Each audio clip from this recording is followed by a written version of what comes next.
Sahanau Bhunaktu Saha Vidyam Karamavahai Tejasvinavadhitamastu ma Vidvishavahai. Om Shanti Shanti Shanti.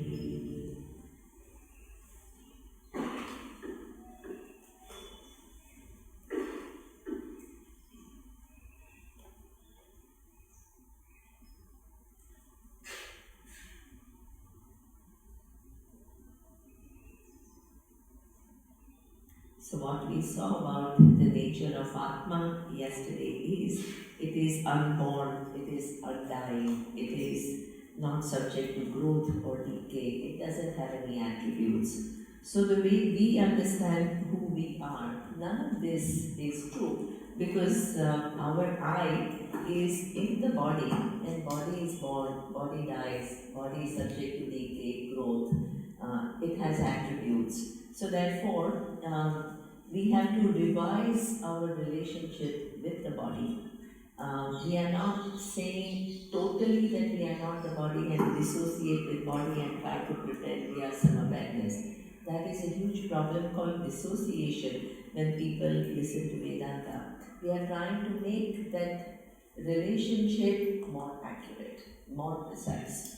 And what we see is body, according to the Vedic model, it is 5 elements put together.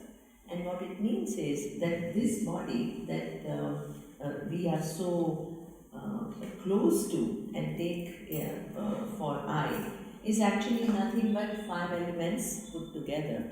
So within the body there is an external space, and there is space which is all pervasive, and the body occupies a given place in space. But not only that, there is internal space. What does it mean? Between the organs, there is that required space. Right? Between the nerves, there is required space. So, anybody who has experienced sciatica nerve, how much does the nerve move in the body? Just maybe not even a centimeter, and it creates excruciating pain. So what does it mean? Everything has to be internally in the body. All the organs are within space, internal space. And if they deviate, like when I was young, I was playing badminton with my dad, and my kneecap got dislocated. So the kneecap moved from here to here, and it was excruciating. So what does it mean? It left its designated space and it moved just a few inches, and that's not the place. So that means everything, not only this physical body exists in space, every organ is placed in space. And it's exact space. It cannot deviate from that. So this is something which is where the space is something which is very much there. Then air. As I saw, as I showed yesterday, how long will this body survive if you don't take air from outside? Not for a few minutes, right? So what it means is, this is just a play on 5 elements. Space, air, then fire. Where is fire in the body? 2 places when you see fire. One is the body is able to maintain its temperature. So what it means is, whether you live in Timbuktu, or you live in Australia, or you live in Bali, or wherever, in all these different Canada, different weather conditions, the body knows how to maintain this temperature. So that is incredible. So if we, the technology that we have, the AC, suppose you set it on 23, and if it goes above, the AC comes on, and if it goes below, the AC shuts off. And we think, wow, what a technology. But the body is constantly doing it, all the time, maintaining this temperature. So this is fire. There is a mechanism which allows it to maintain this temperature regardless of external weather. The other way that the fire you see is digestive fire. So they say that according to Ayurveda, the food is cooked twice. Once through the sun absorbing the energy,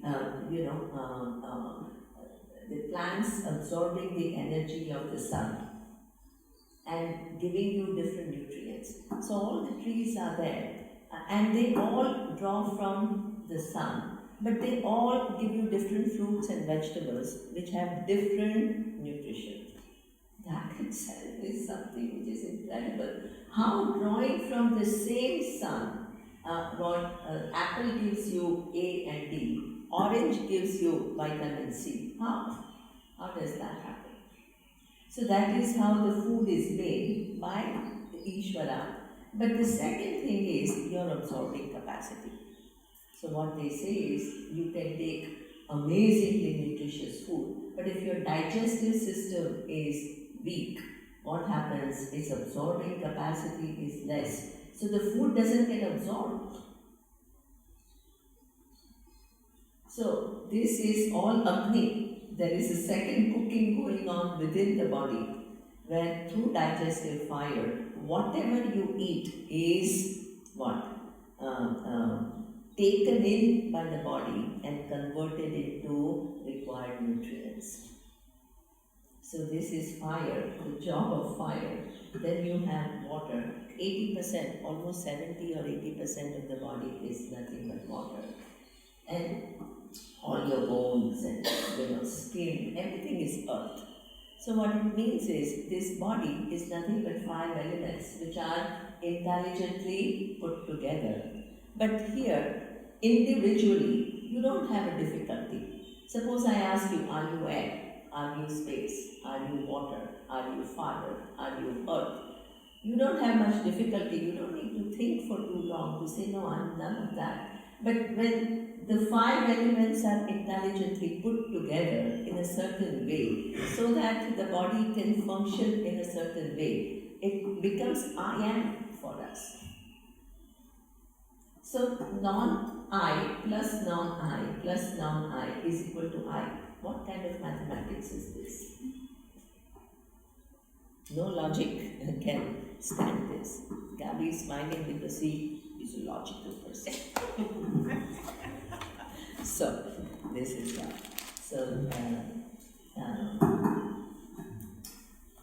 this is something that we need to know. But that means this instrument, which is a very sophisticated instrument, which is a vehicle, which can do many things, is given to you. And who are you? You are not dissociated. It's not like I am not the body. I am the managing trustee of this body. This is sane. This is sanity. It's given to me to accomplish certain things. And it's a great mechanism, because only when I have body and mind, I can get Shreyas. Otherwise, it's not possible. Shreyas is a pursuit. For pursuit, you need the vehicle. So this is why I have to take care of the body. So what is the change now? Instead of I am the body, what have I become? I have become the managing trustee. So what does it mean? It's not about trying to disconnect with the body, but using the body intelligently so that it can do the job that it is supposed to do. So trusteeship comes with responsibility. You cannot abuse the body. You cannot just do what you want, right? You have to take care of this body because it is given to you for this incredible journey that you can discover. If you use it well, you can discover your true nature. So this is the shift, right? Then you have your I am is very connected to the mind. So what we saw yesterday is mind is nothing but flow of thoughts. And the thoughts have 4 different functions. One is manas. Manas itself can be seen in different ways. Either you can see it as emotions, the place where emotions take place, or you can see it as the place where the initial impression, the instinct comes, right? Immediately events occur and the mind creates a picture, instinctive, right? That is part of mind. Or you can say mind is that faculty which creates options. Or then you have buddhi, and buddhi is what? Cognitive capacity. Or you can see it as decision making. Both. Cognitive capacity means your ability to understand things as they are. And the second thing is that buddhi, which is able to analyze, right? Ability to see things as they are, ability to analyze so that what is apparent may not be the truth, is able to figure out through analysis. This is also your cognitive capacity. The earth appears flat, but it is a globe.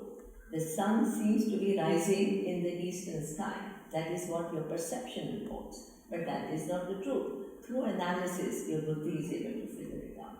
So this is what we call cognitive capacity, analytical capacity, and also decision-making capacity. Yes, your mind has created many different options, but you have to take a call as to which of these options you are going to go by. So this faculty is called buddhi. Then you have chittam, which is memory, and memory is of two types, conscious memory and unconscious memory. So as I said, our whole functioning is so intimately connected to our memory, right? So what does it mean? The language we speak, the skills we have, all of this is all stored, because the skills you learned 20 years ago, but the fact that you are able to use it today is stored somewhere. If you had lost it, you would not be able to use it. So memory is an extremely important function. Even the language that you speak, you have learned long ago. Vocabulary that you use is is learned some time ago. It's all stored in memory and it is retrieved at the right time. So this is something which is called conscious memory. Then you have unconscious memory. Certain impressions, they have stayed with you. At that time, you were not ready to process it. So it somehow you blocked it, you denied it, but it is still very much there in your unconscious memory, and it keeps showing up from time to time in terms of your behavior, in terms of your emotional life, in terms of how you feel. Right? So there are some people who tell me that I feel low. Now, if you really look at what is exactly going on in their life, nothing bad is going on. They have kids, they have jobs, they have a nice family, the job is doing well, they are doing well in their jobs. So nothing externally is wrong, but they feel low. And where is this low? They don't feel at ease. Where is that coming from? It's all stored memories which are giving you not only a given emotion, just a general disposition. So this is unconscious. Then you have I sense. And then I sense is complex, as we saw yesterday. It gets connected to the conditions of your body, it gets connected to conditions of your senses, it gets connected to different functions of your mind, emotions, cognitive capacity, your memories. Everything becomes connected to I sense, and then on top of it, it creates a narrative. It builds on these facts and it creates a story.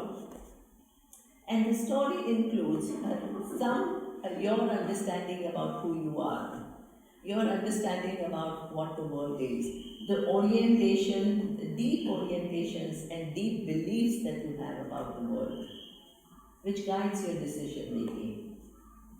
So what it means is, this I sense is something which rules the roost. We all live from this I sense as our reality. But what Vedanta says is that actually this I sense, right, every thought is coming and going. If you really examine your relationship with the mind, what again is the same story. That before the thought came, you existed. While the thought exists, you exist to see its presence. The thought goes, you are still there to see its going away. Then the other thought comes, and you know it has come, and that goes. So that means you are that invariable presence in whose presence different thoughts come and go. Now, why the thoughts are there? Do they stick to you? Do they create any permanent imprint on you? No. If they did, what will happen? Everything will be stuck to you. For you to be able to listen to me, right, and think about the words that I am speaking, everything else that you have thought of in the past, if it was all with you right now, stuck to you, what would your mind be like? So crowded with millions of thoughts that you have had. And to that millions of thoughts which have left a permanent imprint, you are adding a few words. Can you ever understand anything? The fact that right now there is a certain clarity. The morning Surya was talking about certain tranquility, certain stillness, relative, we are not talking about absolute, of the mind, which allows you to just pay attention to what I'm saying. That is because nothing is stuck to you. That is the truth. But it seems as though everything that you have thought of, which you are carrying in form of a memory, which you are carrying in form of a narrative, is you.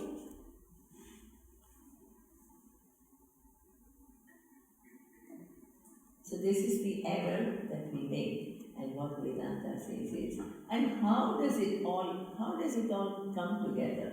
How do all these functions and how the brain works, and how did you create this? No. This incredible instrument which is able to process things, which has all these different functions, the way it operates is also given to you. So who are you? You are not the mind, because the mind is nothing but flow of thoughts and they come and go. So then what is your relationship with this mind with all these functions? You don't have to change the functions.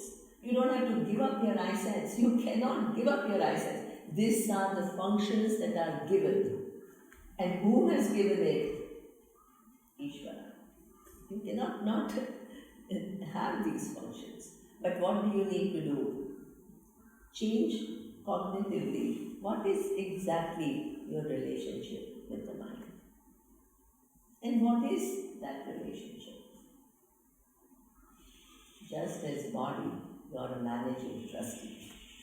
Mind is also something which is given to you along with the body to live your life, because without the mind you cannot interact with the world.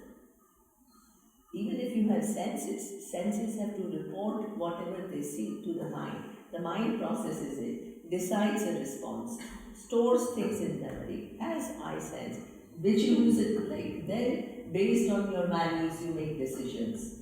You need mind.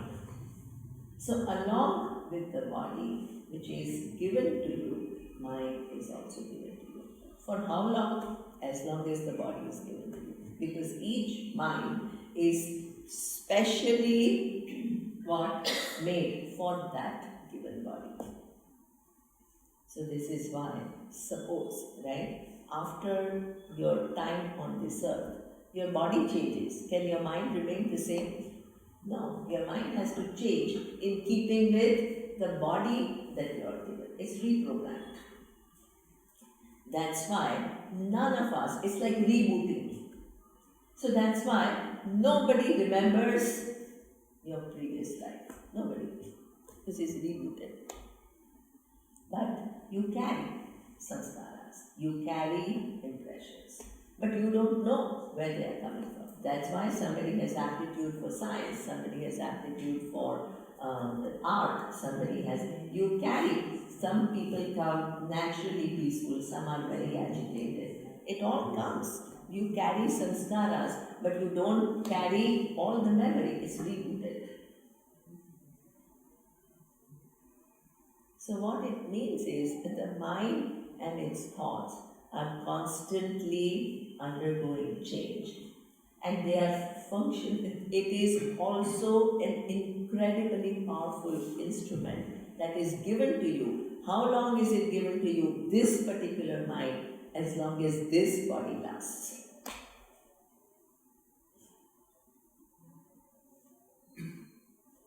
The mind and body come together. So now, you are who now? Just as you are the managing trustee of the body, you are also the managing trustee of your mind. What does it mean? You have to take care of this mind. You have to make sure that the thinking processes are not all convoluted or distorted, which take you all over the place. There is no precision in thinking. There is a lot of build-up, which gives you miserable life.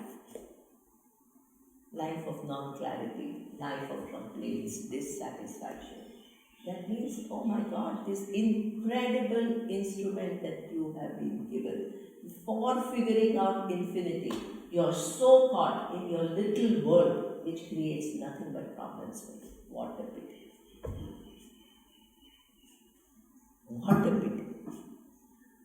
Not a good trustee. Abusing vivid substances in the name of spirituality.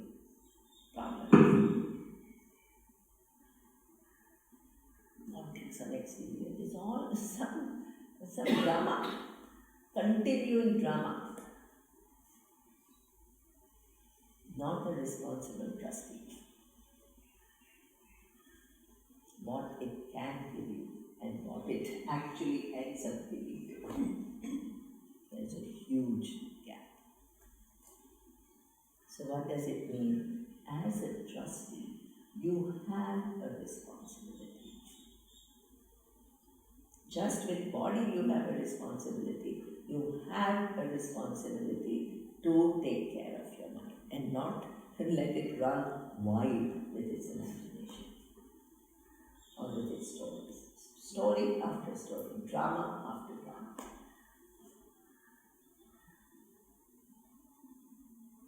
So this is why now you have what I am, the mind, is changed. And what does it mean now? I have been given this mind. I'm a managing trustee of this mind. It is given to me along with the body. For what? For Shreyas, to figure out my true nature. And I have to use both body and mind responsibly so that I can get that.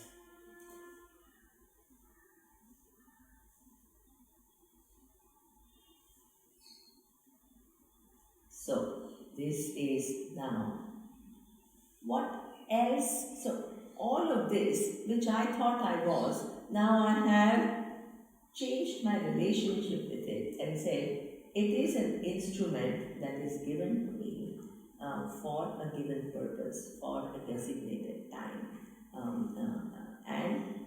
Through it's a powerful tool to figure out something, to undertake my journey and to complete my journey. Right? Now, so that's not you. But I am is something which is self-revealing. So you need to figure out if this is not who I am. What is Lord Yama saying? It's unborn. Atma is I am is unborn, undying. It is not subject to growth or decay. Doesn't have any attributes. So by negating and correcting my relationship with the body and mind, I still haven't answered the question, who am I then?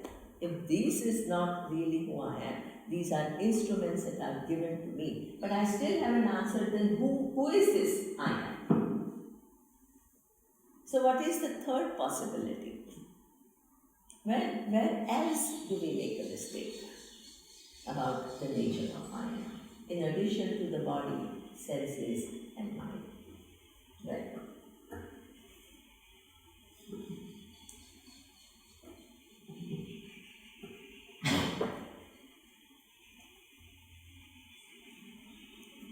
There's no other mistake.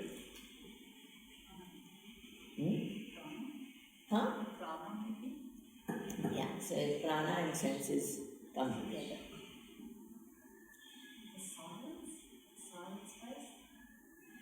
Yeah, silence is also a mode of mind. So when there is no thought, you call it silence. So that also is not, it's just the way Ishvara is organized. See, just as there is an internal space in the body, right? One nerve is what?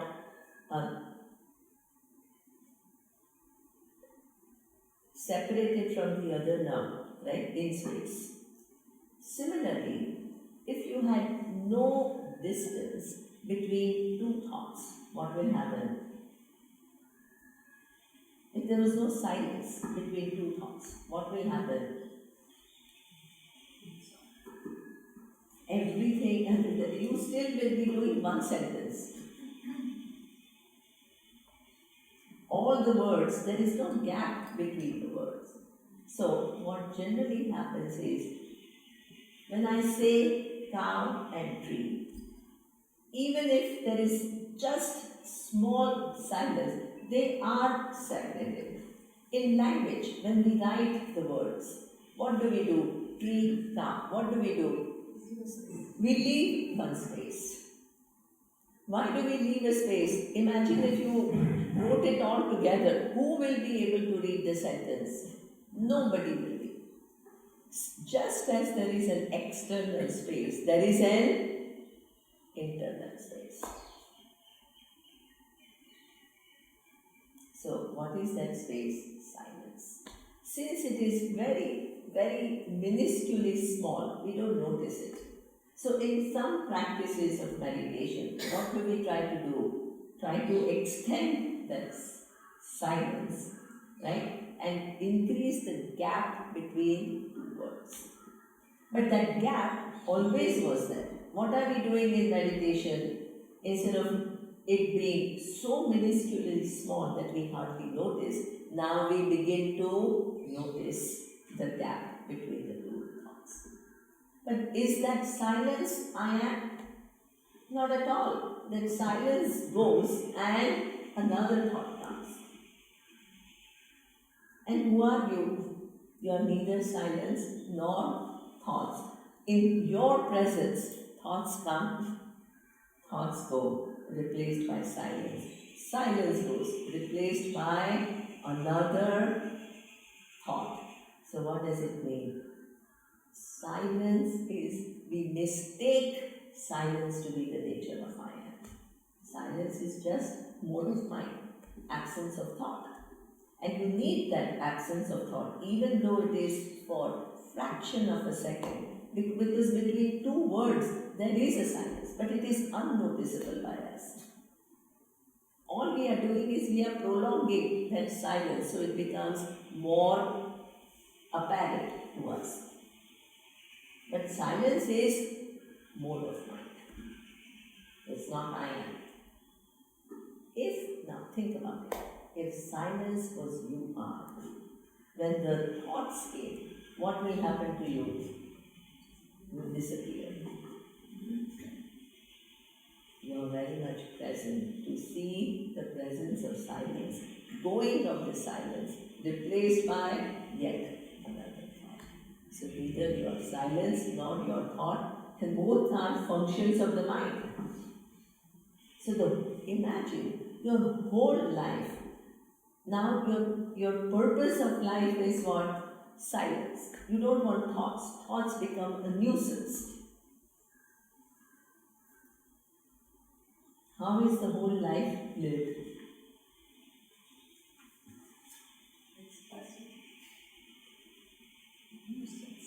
Huh? In anger or in nuisance or some effort. So artificially, because Ishvara has given you this mind, and this mind you have to use to figure out what is your true nature. But the whole life goes in only trying very hard to extend this silence. And this silence, which is mode of mind, is still mistaken to be nature of mind. And every thought becomes a nuisance. And thoughts you can't avoid. You are in a perennial trip, angry, frustrated, because you are trying to achieve something which is impossible. Because Ishvara, the way Ishvara has produced the mind is, it has thoughts and it has silence.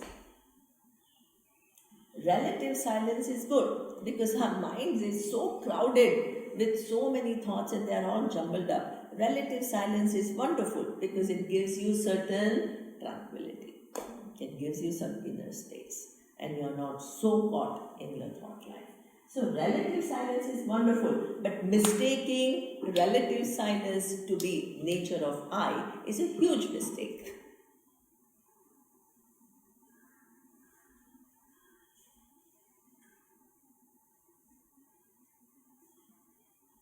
So that means all these so many mistakes we make about the nature of I. We try to correct one mistake and we fall into another mistake. Mistake after mistake.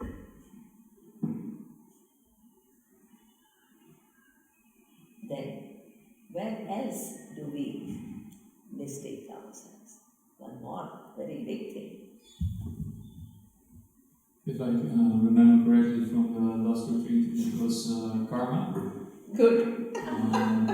Good. But then I was thinking. But you're very honest, you're saying, yeah, I remember it from the last retreat, so you don't take the ownership of knowing it. That is very honest. Too honest. Good. No, but I was also thinking, like, if I have to explain it further, yeah. I think it's quite difficult, but I want to try. Yeah, please. So I think sometimes we have the tendency to, when things happen to us, that we tell it is our karma, and by doing that, we mistaken the circumstances for who we are, and we do not take responsibility for the situations. Right. Suppose now you think that you are a little spiritual and you know a little bit more about you than just this body, its physiological functions, senses, mind, right? But suppose even if you listen to the Vedas, this was Nachiketa's question. Am I the person who moves from one body to the other through different realms? Or there is more to Atma? What does it mean? All of us are so identified with what? You as a jiva, and what is this jiva? Who goes from one body to the other, having to experience one's karma. So now you are not talking about you as a body and mind. You are talking about you as this ever-traveling person who goes through different experiences, through different bodies and mind. And what is a connecting link? What takes you from one body to the other body? Your karmas. That's why each one's life is different. The bodies are different. The minds are different. The circumstances are different. Everything is different because there are causes which give you that particular body, that particular mind, this particular circumstances to go through. So what does it mean? There is one more mistake that we make, and that is, I am what? This ever-traveling person, and I am subject to karma and karma phala. Now, what is your relationship with karma? Does any karma stick to you forever? Not at all. What is the nature of this cause and effect? If you have created a cause, the minute it produces an effect, it has to go. It cannot stick. It has produced the effect. Why then does it seem as though our karmas continue?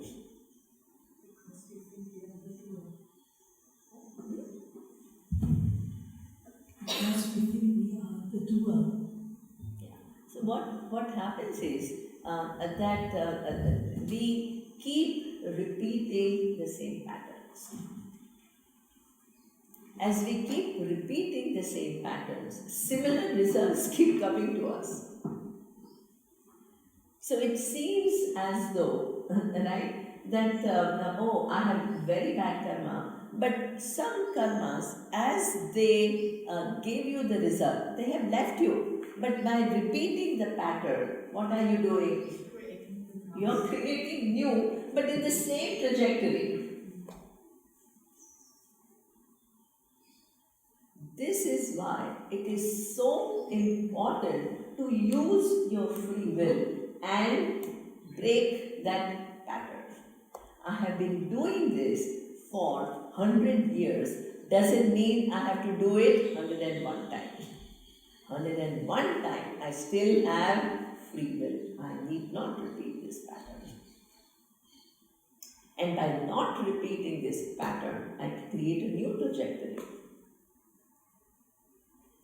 So what it means is that power is given to you every second. But if you don't use that power, you fall prey to just these habits and mechanical patterns which you keep repeating, which keep giving you the same result again and again.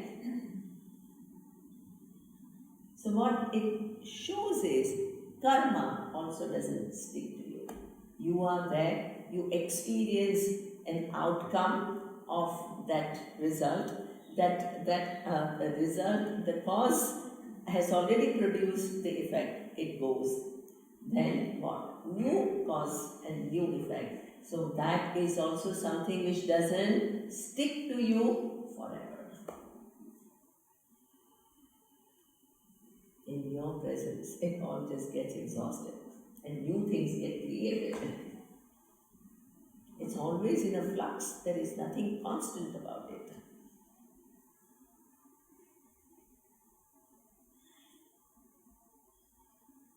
So this is why what happens is karma is also not you. The karma is not you. The traveler is not you, because karma makes you travel from one body to the other. That is also not you. Then who are you? You have now negated almost everything. You have negated body, you have negated senses, you have negated physiological functions, you have negated 4 different functions of the mind, you have negated silence, you have negated karma. So all this I am not. Now the next question is, if I have negated everything, then who am I? Can I negate that I exist? No. That is one thing which is non-negatable. So now I have to find the right place where I put my I am. Because it has all been mixed up all over the place. So many mistakes. So what does Shruti? You can't figure out, because that I am, which is a self-revealing presence. You know I am, that the way Miri was saying, but you can't figure out who I am. So Shastra is not a pramana to tell you you exist. You know it already. It's the only thing which is known to you, which is Svatasiddha, self-revealing presence. But why do you need Shastra? Because that self-revealing presence has got mixed up in several places that you can't figure out. That hey, these are not the things who I am. Even if you are a genius and somehow you figure out, okay, I'm not the body, I'm not the mind, but still that there is a karma carrying forward, taking you, all that you can't know. That's why karma kanda is also what? That also you can't figure out on your own.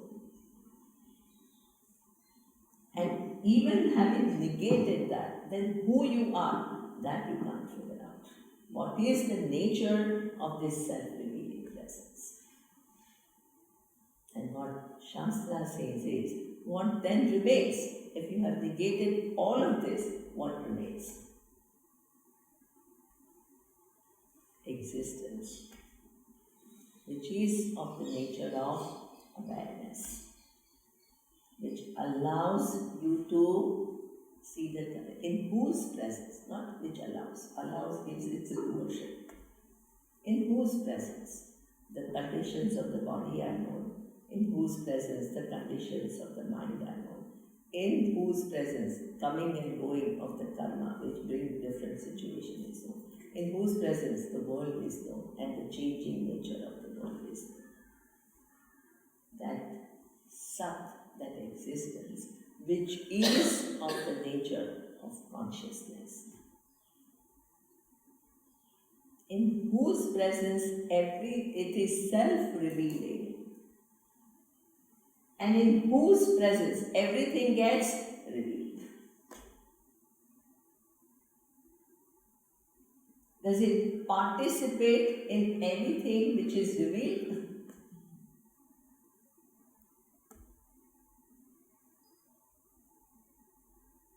The revealed is changing all the time in a constant flux.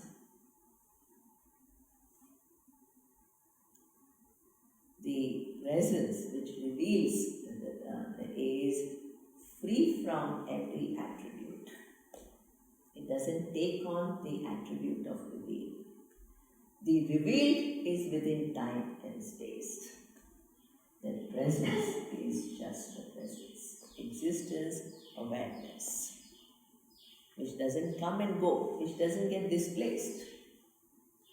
When body changes, it doesn't change. When the mind changes, it doesn't change. When the external world changes, it doesn't change. Changeless, attribute-free presence. This is already accomplished. It's not something that you have to do. This is your nature right now, whether you know it or you don't know it. Now, the next question is, how many such presences are there?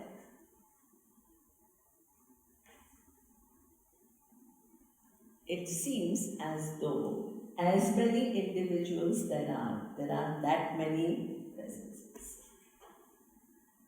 So suppose Millie has negated that, okay, she is not the body, she is not the mind, and she is also not the karma, she is just right now in some connection with it, but that's not essentially who she is. She is the presence. And suppose Sita Devi says the same thing, she is the presence, and Julie says that, I say that. So it seems as though there are 4 presences, independent presences, who are declaring that. Forms, these are only forms. The forms are negated. Okay. Anything which distinguishes Millie from Sita Devi is what? Her body. So body is not, when we talk about presence, we are not talking about the body. Bodies are different. Minds are different. Senses are different. Karmas are different. Nobody is denying that. But the presence, what if all of those distinguishing factors belong to the category of revealed? What is a distinguishing factor between this presence, this Sat and that Sat? In order to declare that there is 2 Sat, you need to give some attribute to one Sat, which is different from that Sat. That's how you establish 2. You can't establish 2 without giving some characteristic. But all the characteristics don't belong to Sat, they belong to revealed. You have no way. Please understand, you yourself cannot figure out. It's Pramana which figures out. But you have no way to logically contradict what Pramana says. Which logic will you use? You can't deny that you exist, and you can't give any attribute to that existence. And in order for you to prove 2, you need attributes.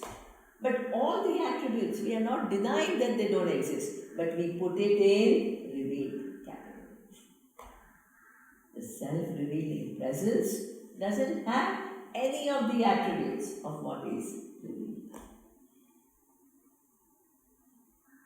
This is what we call, you cannot arrive at it by yourself, but after Pramana reveals it to you, there is no way to contradict.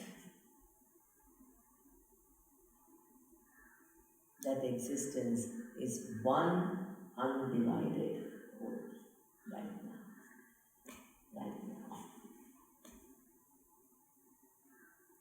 Distinct from everything which is self-revealing presence, in whose presence everything gets revealed.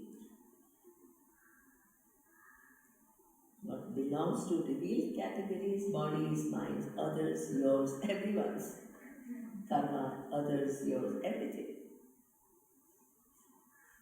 The self-revealing presence is just the presence.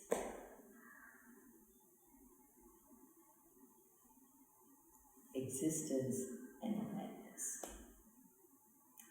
What is Vachyartha? When I say existence, what is the first meaning that that your mind creates?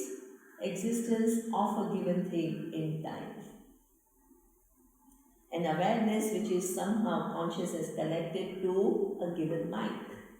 This is the Vachyartha. But when the Shruti uses the word existence and awareness, is it using that word in connection to a body and mind?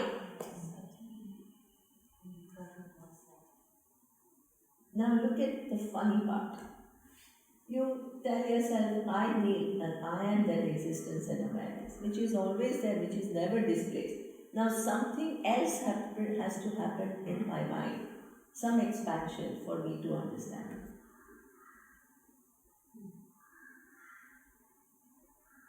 Everything that you have thought of, there is one self-revealing presence,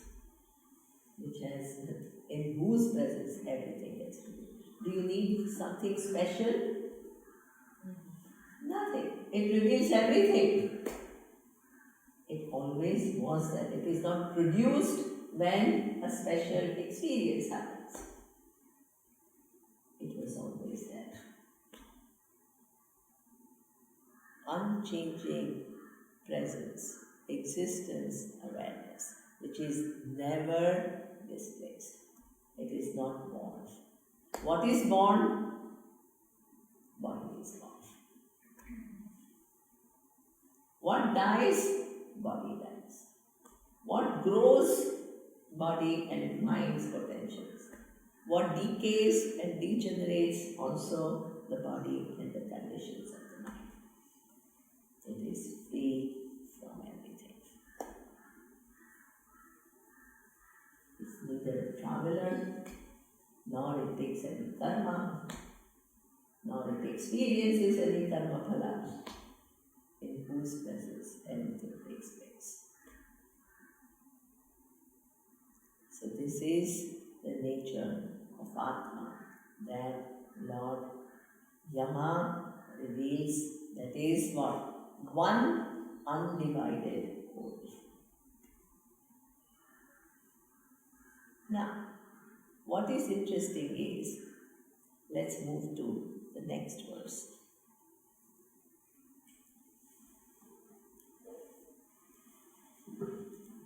Hanta chet manyate hantuhu, hatash chet manyate hatam, ubhav tauna vicharitaha, nayam hanti nahanyate. Okay, who wants to read the translation? I will just use these verses so that we can move forward.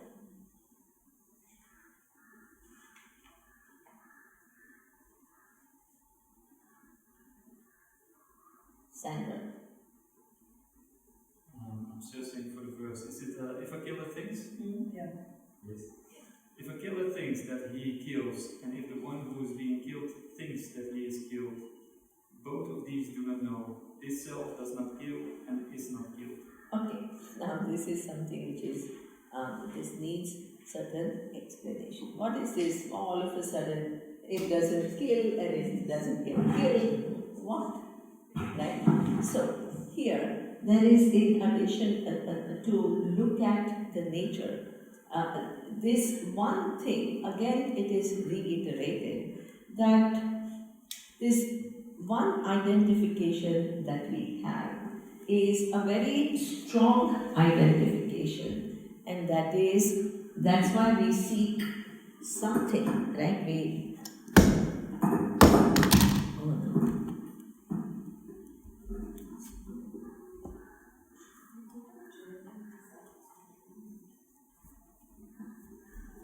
Okay, so there is one identity, one way of looking at your individuality is through 4 functions of the mind. The other way of looking at it is this I sense has 2 big things. One is I am the doer, and then I am the enjoyer.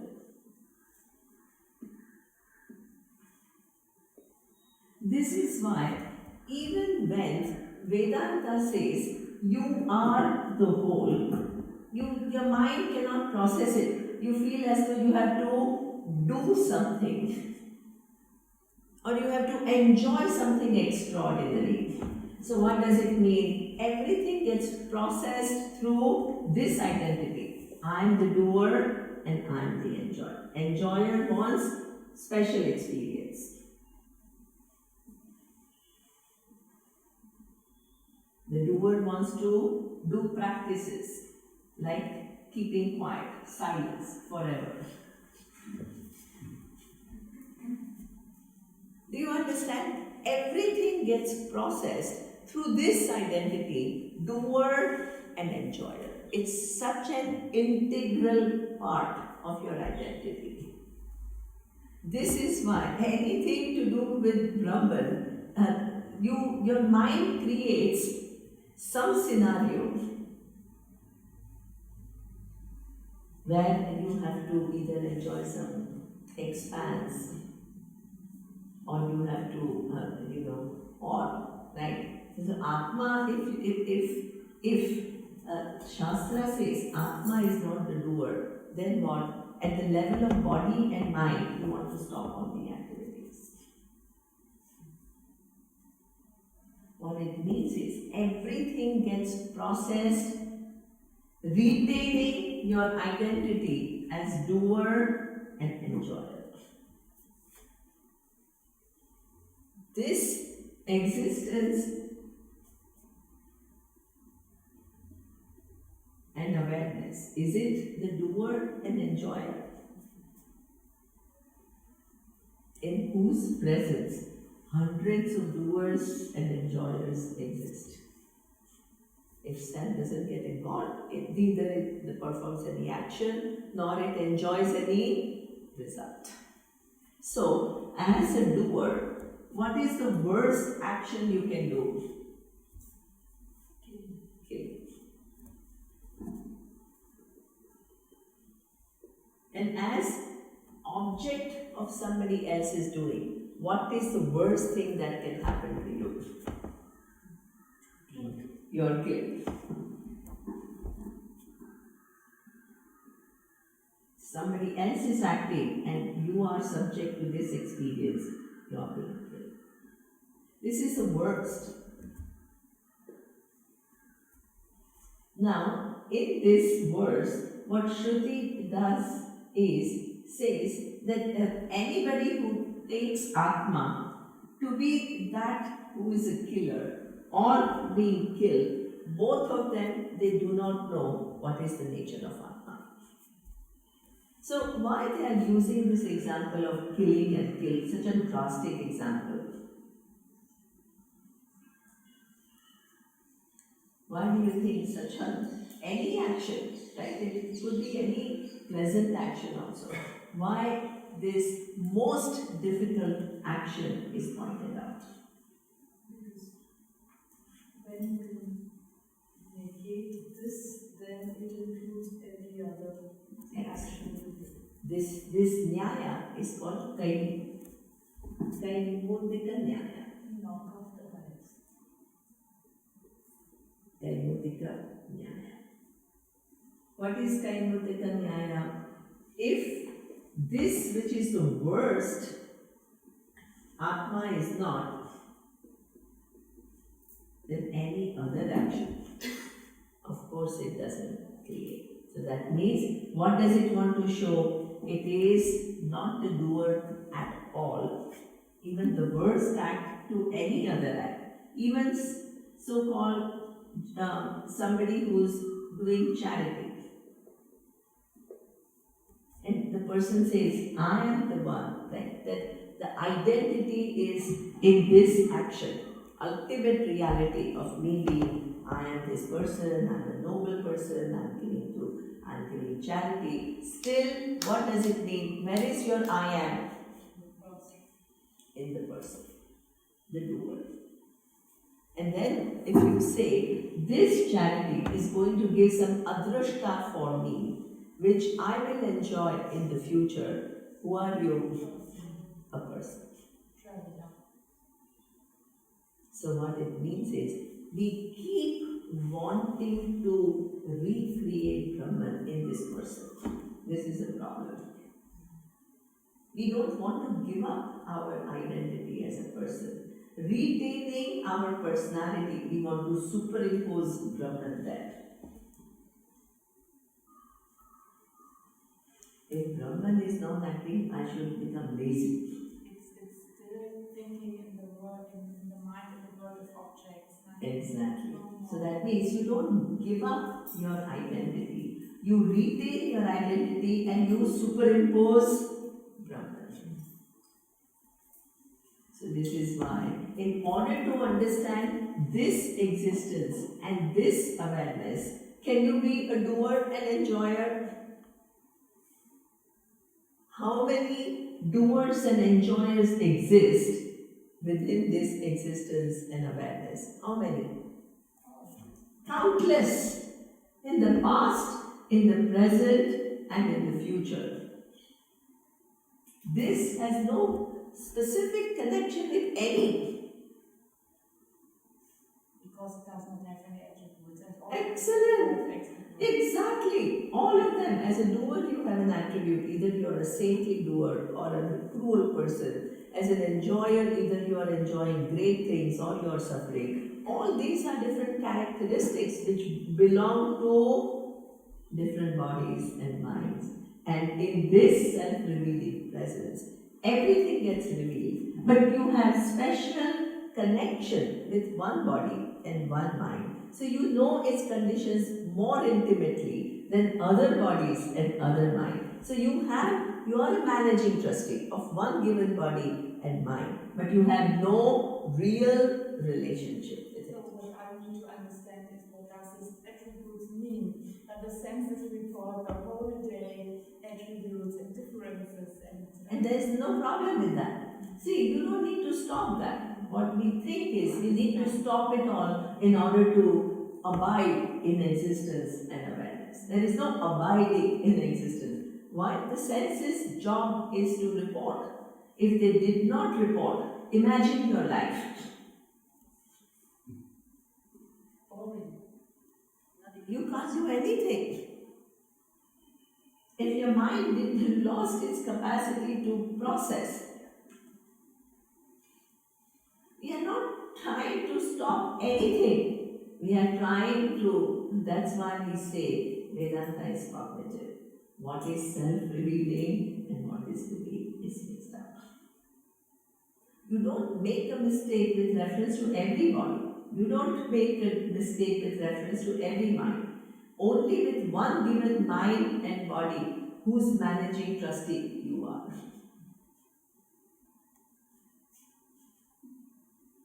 But it is as much in the category of revealed as anything else. The only difference is you have a special relationship with it. Like among all the homes, you have a special relationship with one home where you live. Among all the cars, you have a special relationship with one car that you drive. That is a special, but that doesn't mean car becomes you or home becomes you.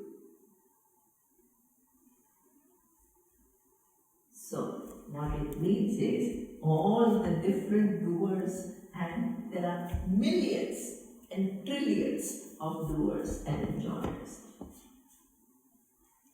In the past, in the present, and in the future. And what is the relationship of this existence and awareness with all those trillions of doers that ever will exist, all have existed over cycles of creation?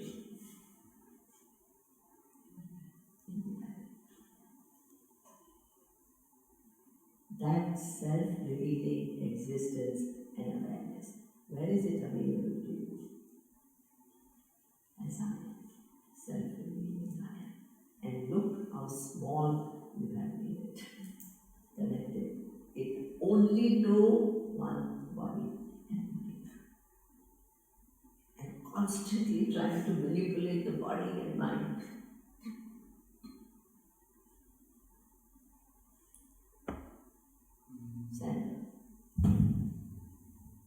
So you understand it correctly, you said you have a special relationship with one specific body, one specific mind. Yes.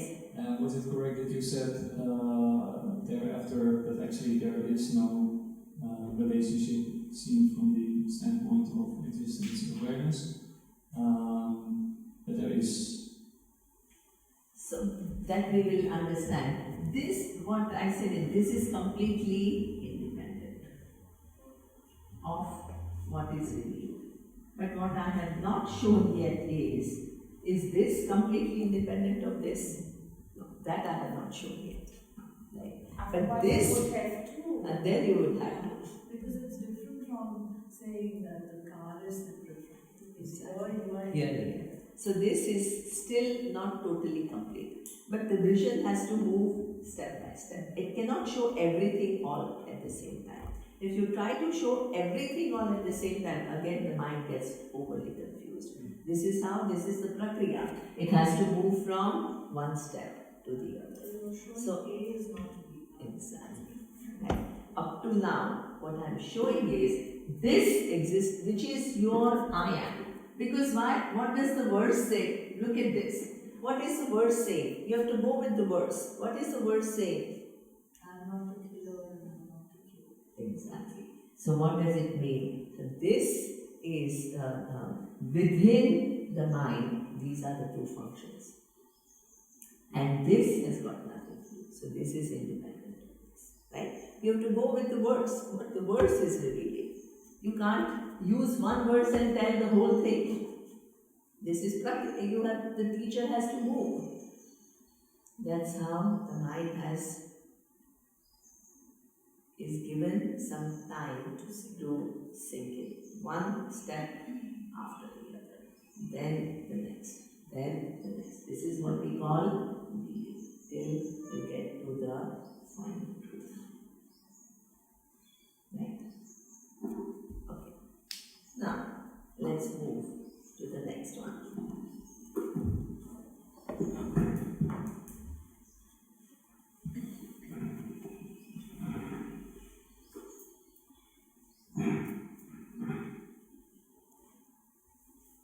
Anoho aniyan, mahatoho mahiyan, atma asya jantoho, nihito guhayam, tamak kratuhu pashyati, vita shokaha, dhatu prasada, mahimanam atmana. Oh, Sandra, nobody else dares to read anything. Everybody's quiet. Okay. Satsita Devi, you want to read? Okay. The self is smaller than the smallest and bigger than the biggest. It is located in the heart of this being. The one who is desireless sees that glory of the self through the serenity of its organs and becomes free from sorrow. Okay. Anoho aniyan, mahatoho mahiyan, atma asya jantoho, nihito guhaya. Where is this Atma? This presence and existence, where is it available to you?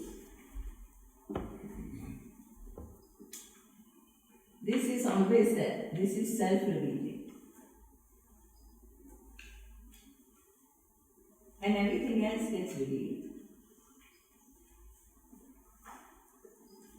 Where is this self revealing existence available to you?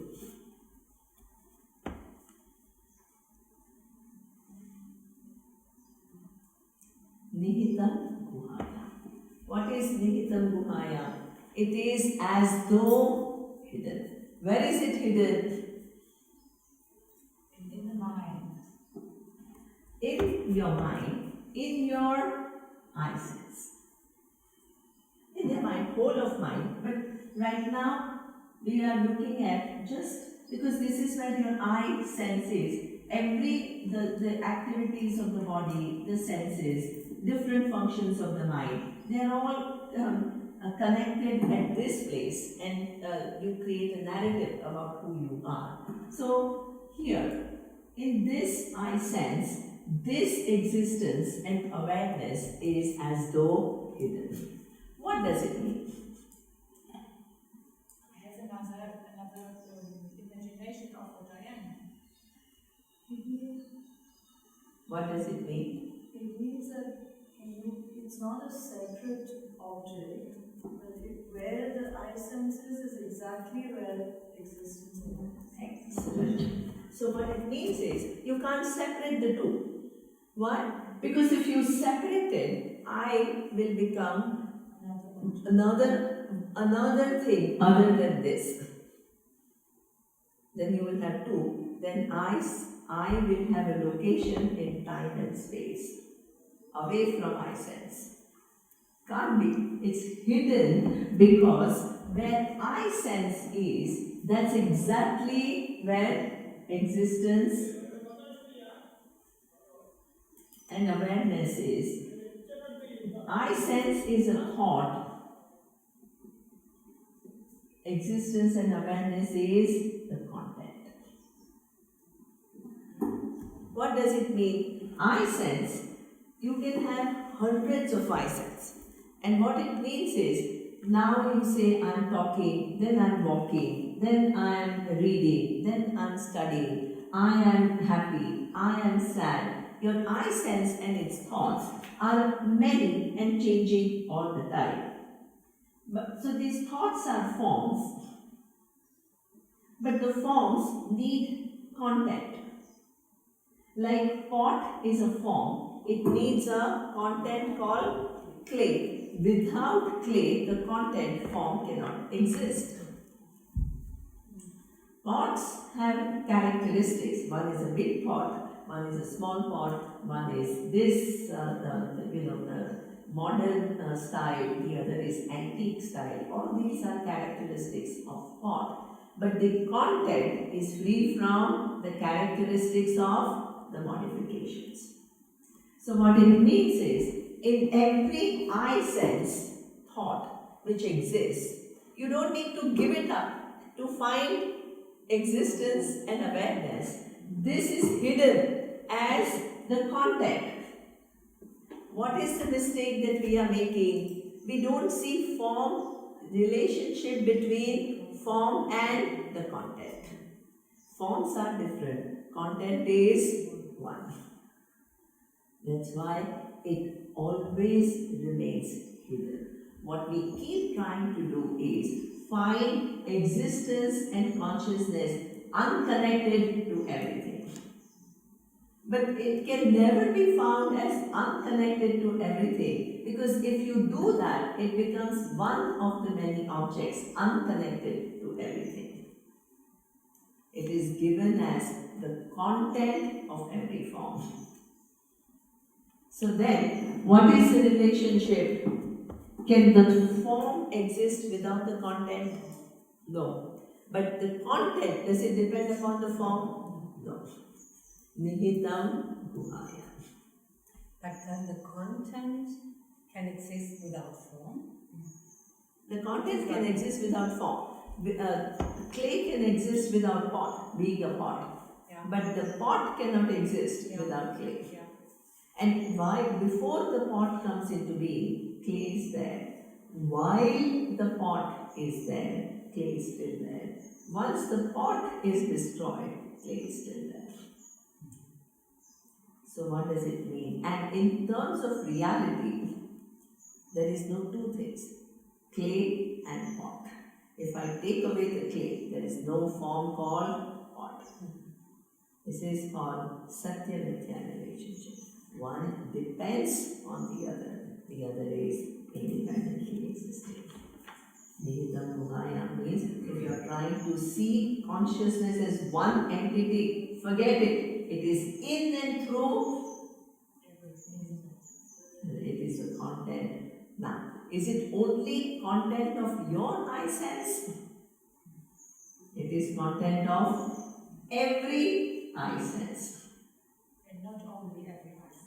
And not only every eye sense. It is the content of every form that exists in this universe. That we will see a little bit in the next verse. But here, please understand, Nihitam Guhayam is with reference to where is this self-revealing presence. If it is not available for you to be objectified, it's not available for you. Even though it's a content of everything, you don't see the content, you only see the forms. But there must be a place where it is available to you as self-revealing presence. Where is it available? In your buddhi, but it is hidden. How is it hidden?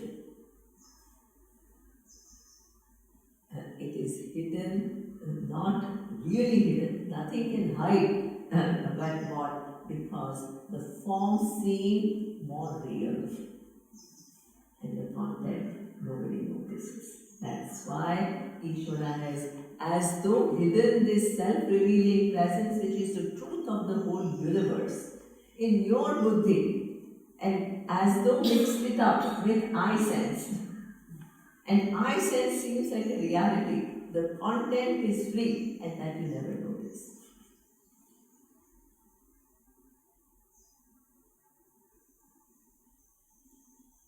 So, look at this.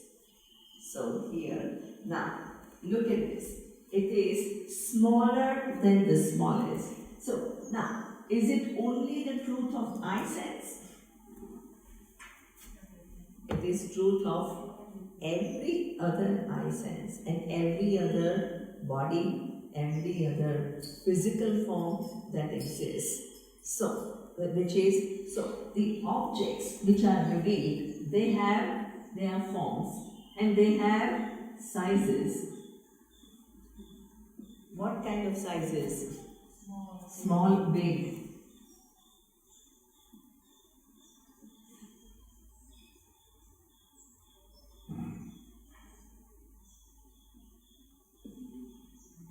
So now, what you see is,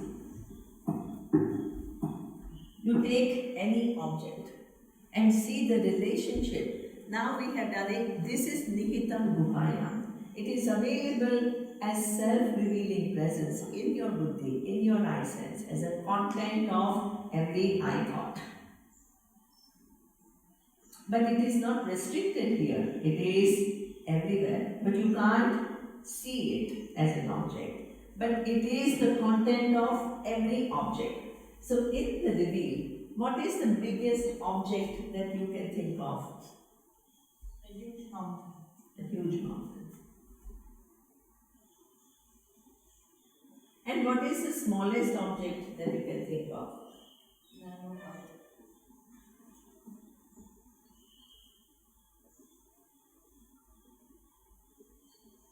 So these are forms which are revealed.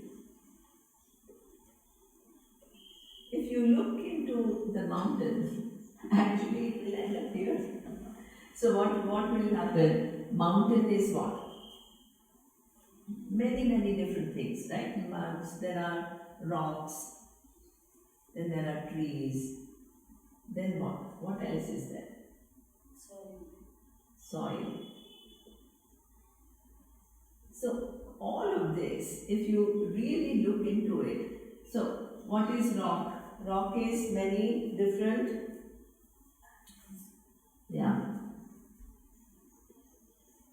atoms are nothing but particles. Particles are nothing but nanoparticles. And it just goes on and on and on. And then scientists go, because they only are studying things which are available for perception and inference. So how far do they go? Quantum level, right? So around here.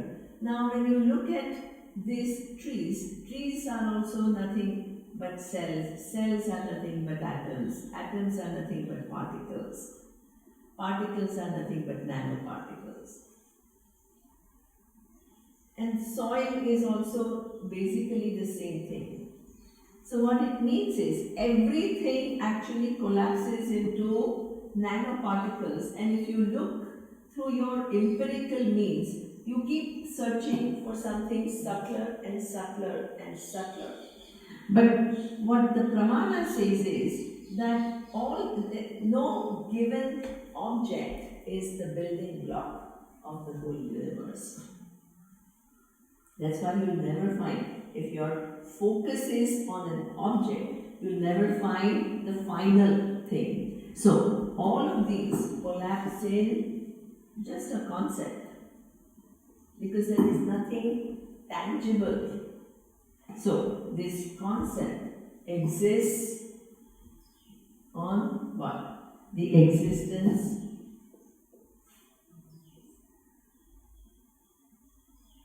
and awareness. Now, one thing we need to understand, how come all these nanoparticles, they configure themselves in a way that sometimes they appear as rocks, sometimes as trees, sometimes as soil, sometimes as animals, sometimes as human. The same nanoparticles get configured in different permutations and combinations to give rise to infinite variety of forms. What accounts for that? Is it random? So this is where, between this existence and awareness, what we have initially just reduced to a concept which all reduces, what is the final building block of this universe? There is an intervening factor here. What is this intervening factor? All knowledge and all power, which is Ishvara. Right? Sarvajnaha Sarvashaktiman Ishvara.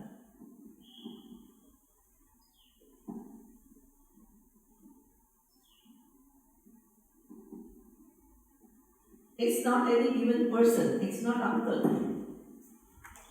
It's this knowledge and power which manifests tiniest nanoparticles. Organize those nanoparticles in a way that they become particles. Organize these particles in a way that they become atom. Organize those atoms that they become cell. Organize the cells in a way that at one point it becomes tree, and sometimes it becomes animal, human. So what it means is this knowledge and power is the real building block from which all these tiniest of the tiny forms come, and they assemble together through a given order to bring about the varied universe. And each form is connected to other form through the laws. Do you understand? So, because this existence and awareness is now.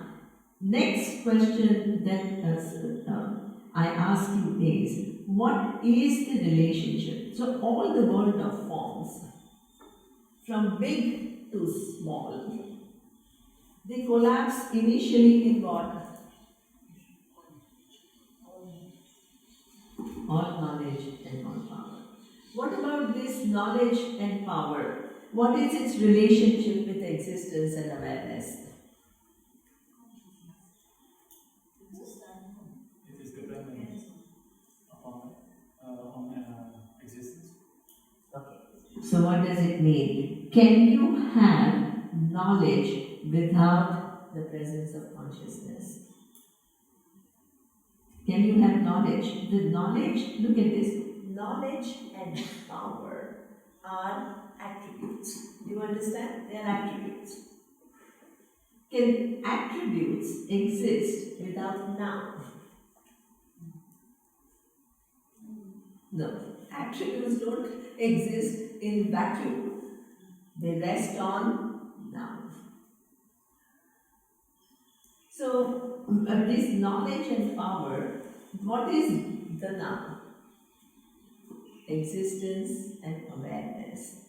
Then there is build up on that. And what is that? You first need existence, which is of the nature of awareness, and then you can have attributes. What are the attributes?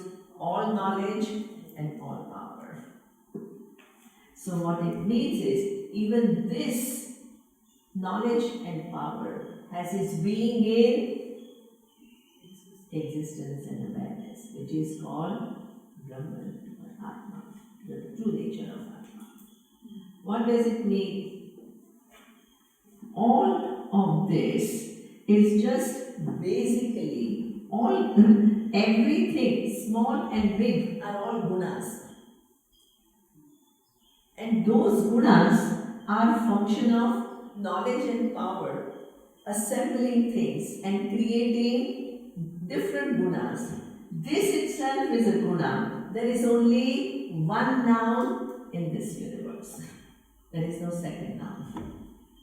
It seems as though there are many nouns. Body has gunas, mind has gunas, eye sense has gunas. All these different gunas are an outcome of the work of knowledge and power, which has assembled things in a way that all of these have different gunas. Every object which has specific gunas, you have specific body, specific mind, specific karma, they are all gunas. But the noun is only one. Then the entity which as though creates all these gunas itself is a guna, and the noun of that entity is also same noun, which is your noun.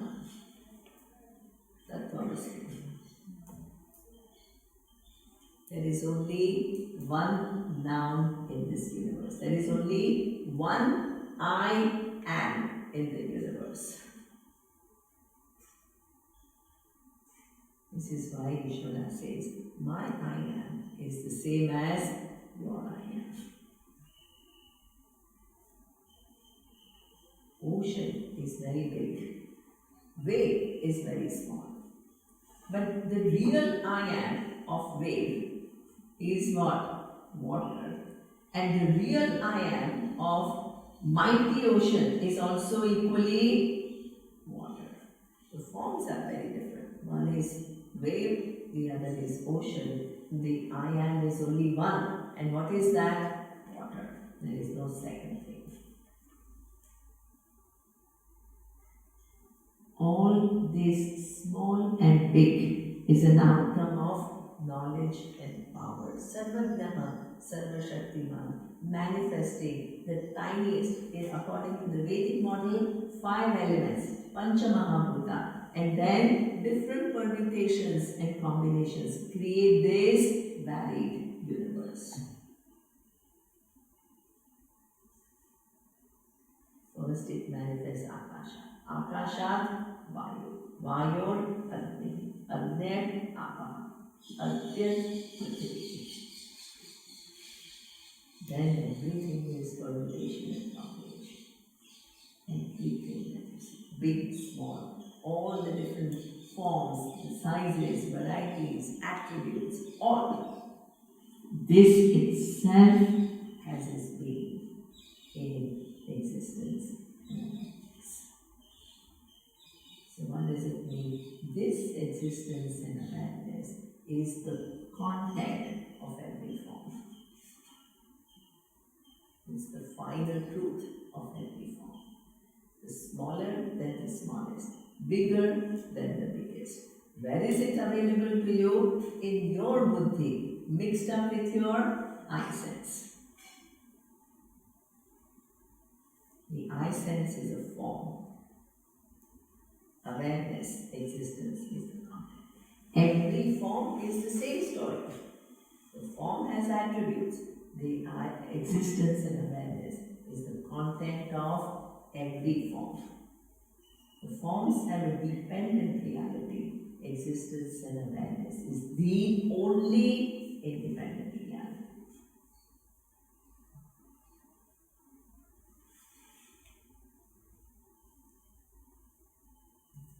So, this is what is said in this verse.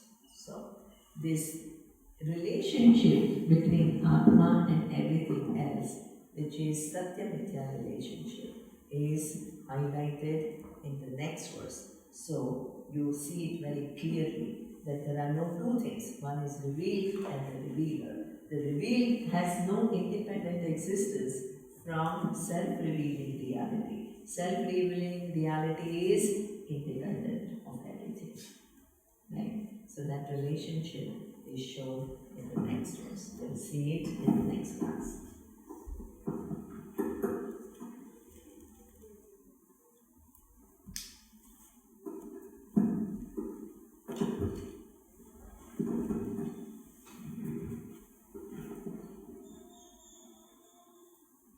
Om Purnamada Purnamidam Purnat Purnamudachyate Purnasya Purnamadaya Purnamevavashishyate. Om Shanti Shanti Shanti.